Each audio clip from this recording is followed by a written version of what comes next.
All right, welcome to another episode of the Quadruple D.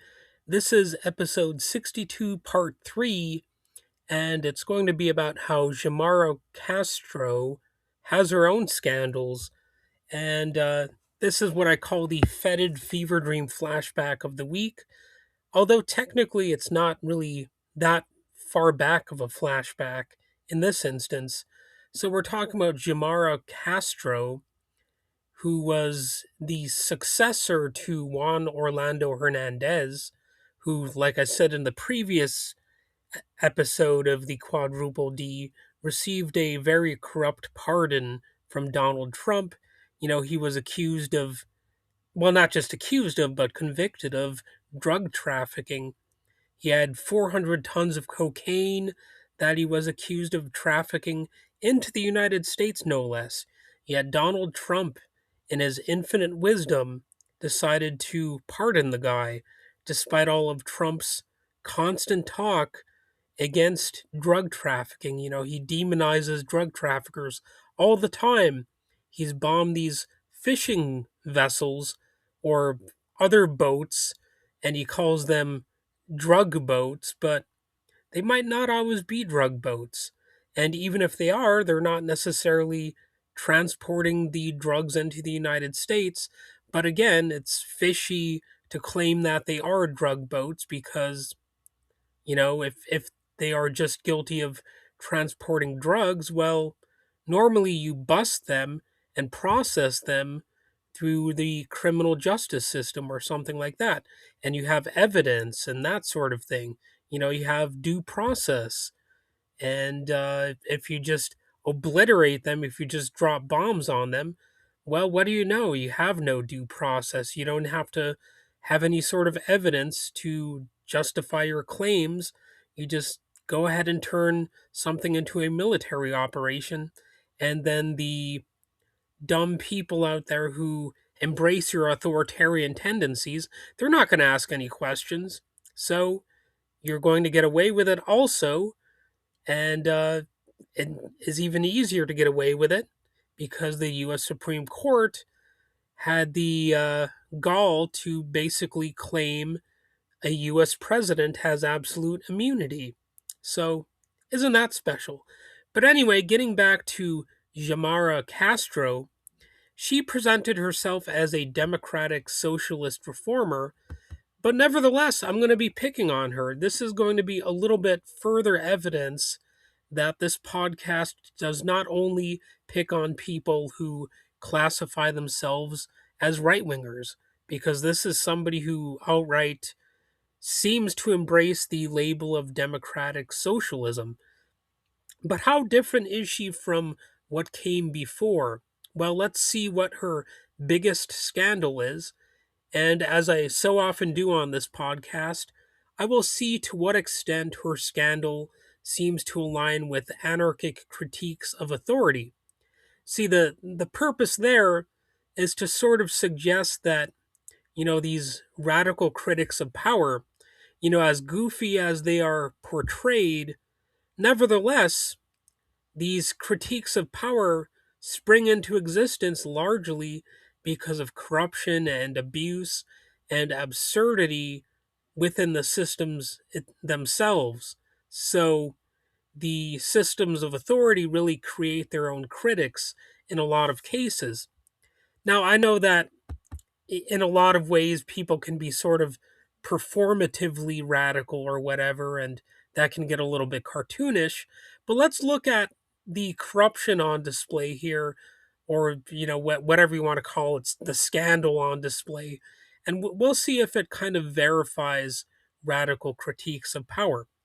So the largest political scandal involving Xiomara Castro in recent years, at least that we're aware of, is generally considered the narco video scandal involving her brother in law, Carlos Zelaya, and alleged campaign financing from drug traffickers.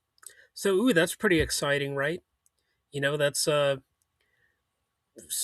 definite scandal to be aligned in some ways with drug traffickers.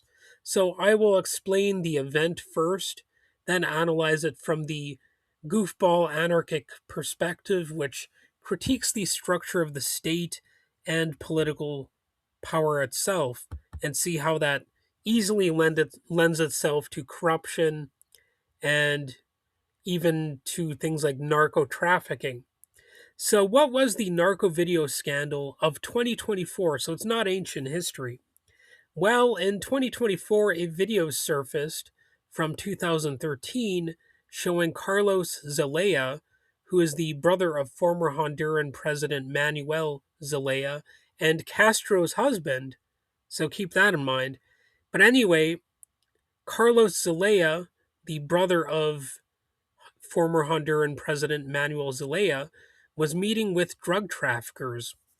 So, the key allegations, the key components of the scandal in the video, traffickers allegedly discussed providing about $650,000 to support the campaign of the Libre Party, which is Castro's political movement. So, that recording predates Castro's presidency, but became politically explosive once she was in power. After the footage became public, Carlos Zelaya resigned from Congress and presented himself to authorities. His son, who was Honduras' defense minister, also stepped down. The scandal revived these long-standing concerns about narco-politics in Honduras, a country where multiple top politicians have been linked to trafficking networks. Castro denied involvement and said the controversy was a political attack intended to destabilize her government. And boy, why does that sound familiar? It sounds a little bit Trumpian, actually, to be honest. And importantly, there has been no public evidence proving Castro herself took money from traffickers, at least as far as I know. I did, some research into this topic, but the proximity of close family members to the alleged deal created the scandal, and it's obviously a significant one. And there are some other controversies around Castro that are lesser but still notable. Several other issues have drawn criticism, like the state of emergency and gang crackdown. Castro suspended some constitutional rights to fight gangs like MS-13 and 18th Street, and this risks authoritarian policing and mass detention. And of course, with the allegations that, her husband or her family has links to drug trafficking, one might wonder if it's just an attempt maybe to take out some rival gangs or something like that. So again, this is all alleged kind of stuff. It's a tricky thing. I'm just speculating here. I'm not trying to earn some lawsuits by saying those kind of things, but it does kind of make somebody look bad if they're trying to go after gangs, yet there's people in the family of the national leader who have apparent ties to drug trafficking and stuff like that. It makes it look like maybe they are just targeting competitors or something like that. So, there's also a mega prison and militarized security angle going on here. Her government proposed a 20,000 inmate mega prison, which of course always has a bit of an authoritarian character to it. Human rights groups worry about civil liberties, understandably, and there is also a failure to advance some social reforms. Some activists say she did not fully deliver on promises around things like reproductive rights. But none of these scandals produced the same immediate political shock as the narco video scandal. So let's get more into that silly Billy anarchic analysis here. The types of critiques that we're just supposed to shrug off as being stupid, or maybe like finger wag and lament as being potentially dangerous.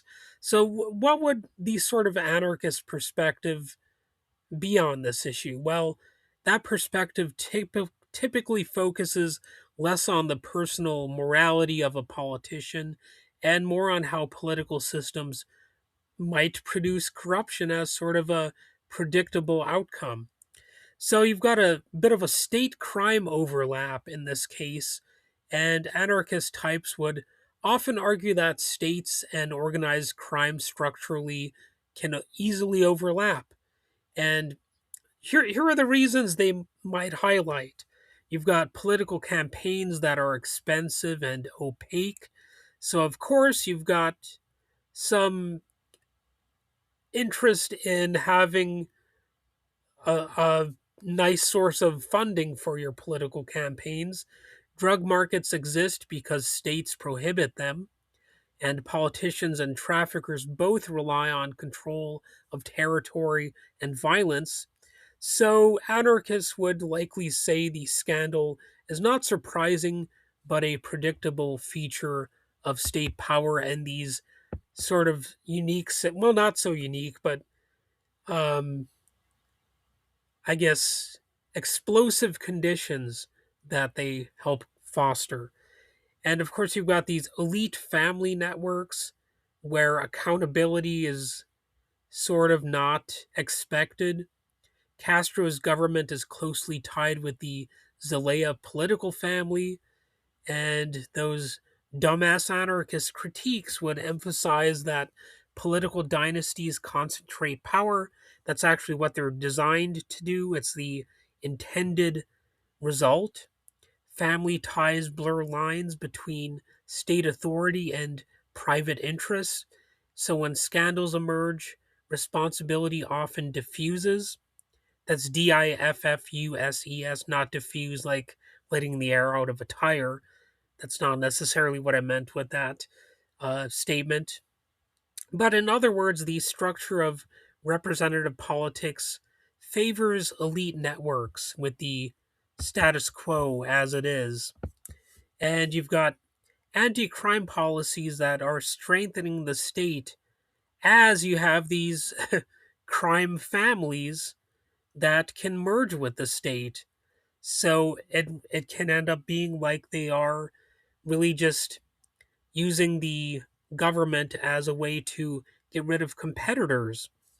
Even if Castro's government fights gangs, the anarchist types would argue that the state uses crime as justification for expanding police and military power. And of course, police and military powers might commit their own crimes. Emergency powers and prisons increase authoritarian capacity, so the Honduran state of exception and mega prison could be viewed as examples of the state consolidating power under the banner of security. So you've also got Castro campaigning as a democratic socialist reformer, promising to break from the corrupt regimes that preceded her. But the anarchist type would likely say that reformist leaders enter the same state apparatus, structural incentives remain largely the same, therefore, corruption and coercion are likely to persist. And from this perspective, the scandal is less about Castro personally and more about the logic of state politics itself. Now, of course, I'm not going to be totally surrendered to the idea that all political systems are corrupt and evil all the time. I mean, it's one of those things where, like I've said before, you could have something like a crime family, like a mafia boss, and they might even like donate to charity or something like that. You can be in sort of an evil organization or a criminal organization and still maybe do some good things. And that's also something you might do for PR reasons. So it's not like the system is truly 100% evil in every instance. In a way that kind of would distract from the overall critique here. The point is that politics sort of lends itself to corruption, and if you have a system of authority and there's limited accountability, and in fact a segment of the population might not even want accountability. They might like the idea of the authorities being able to do whatever the hell they want. Well, if you've got that kind of culture in place, you're just basically asking for, these systems of power to abuse their power and to abuse the population and to participate in various crimes. So basically, with the way things are, politics itself is kind of like a crime. And when they talk about being tough on crime, well, they're not talking about being tough on themselves. Let me tell you that much.